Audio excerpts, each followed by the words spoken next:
नमस्कार दोस्तों, स्वागत है आपका एक और नई कहानी में। मौत के क्यों भटकती रहती है आत्मा। गरुड़ पुराण में मौजूद है रहस्य और आत्मा की शांति के उपाय। गरुड़ पुराण में मनुष्य के जन्म और मृत्यु के रहस्य के बारे में बताया गया है। गरुड़ पुराण में बताया गया है कि मृत्यु ही काल यानी कि समय है, और जब मृत्यु का समय निकट आता है तो जीवात्मा से प्राण और देह का वियोग हो जाता है।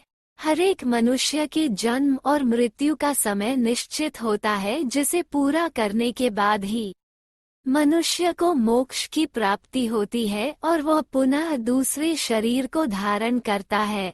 परंतु अब यहाँ ये सवाल उठता कि जब किसी मनुष्य की अकाल मृत्यु हो जाती है तो उस जीवात्मा का क्या होता है, और अकाल मृत्यु किसे कहा जाता है।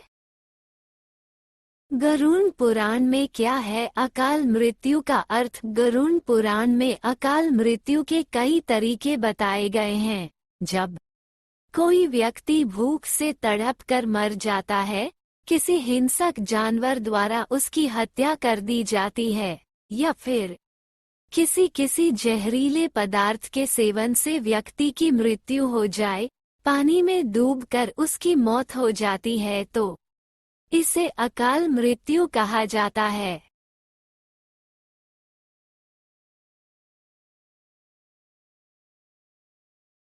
कब होती है अकाल मृत्यु। अकाल मृत्यु टालने का उपाय। वेदों में मनुष्य की उम्र 100 साल निर्धारित की गई है, लेकिन जब कोई व्यक्ति जानबूझकर धर्म का त्याग कर देता है या उसके शरीर में इतनी ताकत नहीं रहती कि वो धर्म कार्य कर सके, तो व्यक्ति की अकाल मृत्यु हो जाती है।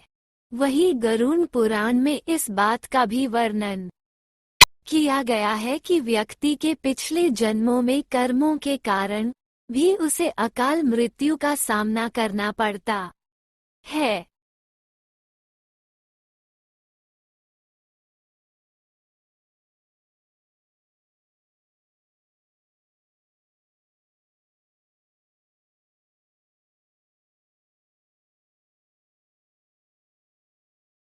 अकाल मृत्यु के बाद आत्मा का क्या होता है।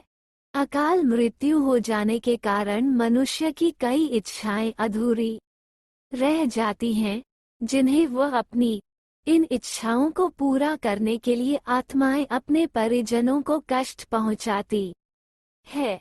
अकाल मृत्यु के बाद मनुष्य भूत पिशाच की योनि में कई वर्षों तक पृथ्वी लोक पर भटकता रहता है। वहीं दूसरी ओर गरुड़ पुराण के अनुसार प्राकृतिक मौत से मरने वाले लोग 13 या 45 दिन में दूसरा जन्म प्राप्त कर लेते हैं।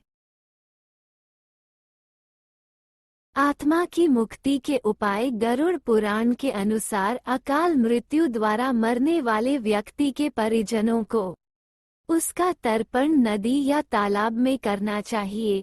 साथ ही आत्मा की इच्छा पूर्ति के लिए पिंडदान और दान पुण्य जैसे सत्कर्म करने चाहिए। ये सत्कर्म कम से कम 3 से 4 वर्षों तक करना चाहिए, तब कहीं जाकर आत्मा को मुक्ति मिल पाती है।